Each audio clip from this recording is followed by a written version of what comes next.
As a professional wildlife photographer, I've picked up a lot of experience over the years.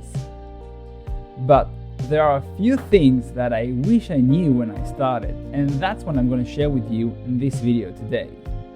Although this time I'm going to talk to you more about stills photography, in the next videos I'm going to talk about videography. So make sure that you subscribe, hit the notification button, and stay tuned for the next videos as well. Today I'm going to share with you 10 tips I wish I knew when I started. 1. Composition. Make sure that your frame is well structured.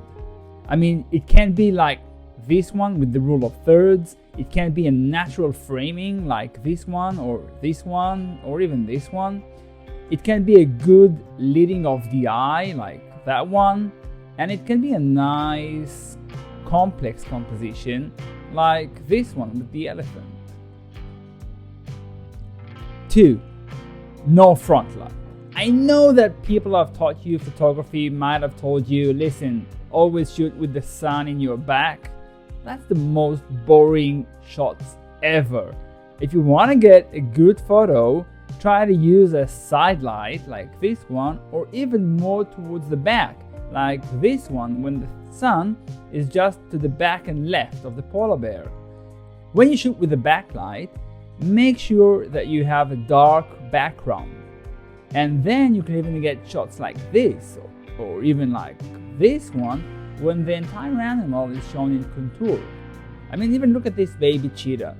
It just looks so adorable with that backlight. 3. Continuous focus.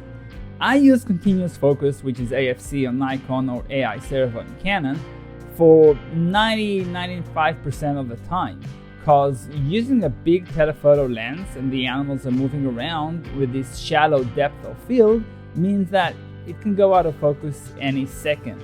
So I gotta have the subject in focus.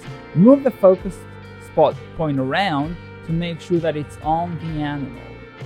And when focusing, make sure that you're focusing on something with contrast, like the eyes. Shoot from low.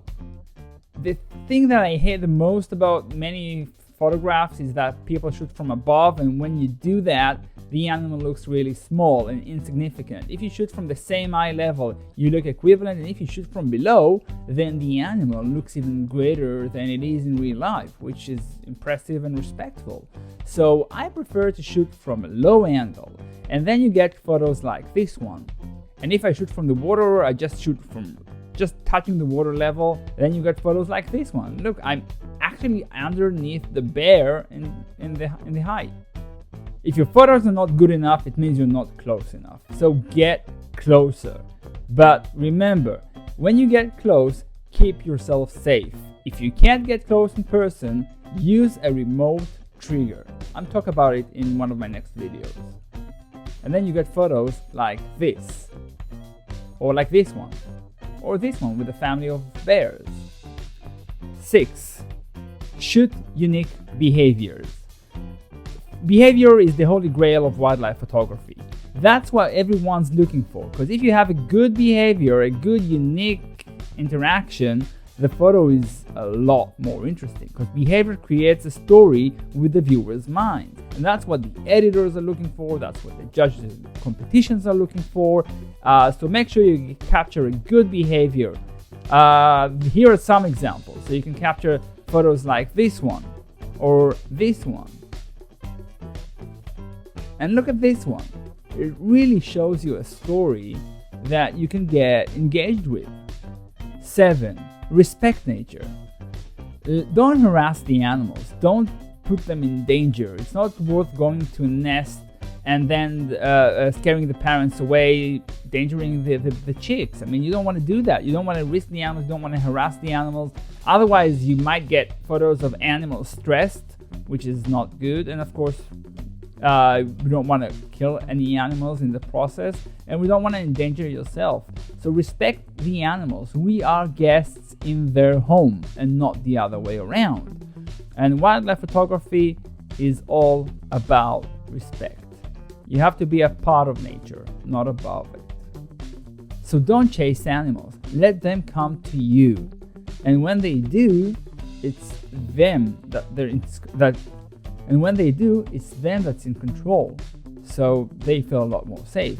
And you don't want, you want photos like these ones, like they show the animals relaxed and peaceful. 8. When you need to shoot, shoot. Okay, so shoot more. It's much more easier to shoot and delete rather than not shoot and then wish that you have. So shoot more, shoot in continuous if you have any second thoughts, and just double click so you have one with the eyes closed, one with the eyes open, and then sometimes one photo is a little bit more in focus than the other. So just shoot. Don't be afraid to shoot. Tripods. So I'm using tripods mostly for videos, but also for stills. If I want to get a stable shot, or I'm holding a big lens like the 600mm that you see here, or the 800mm that you see here. So with the tripod, I'm getting a really steady shot. And then I can also get lower. So I'm getting really low with the tripod, like we talked about in the previous tips. And then I'm getting the best shot I want.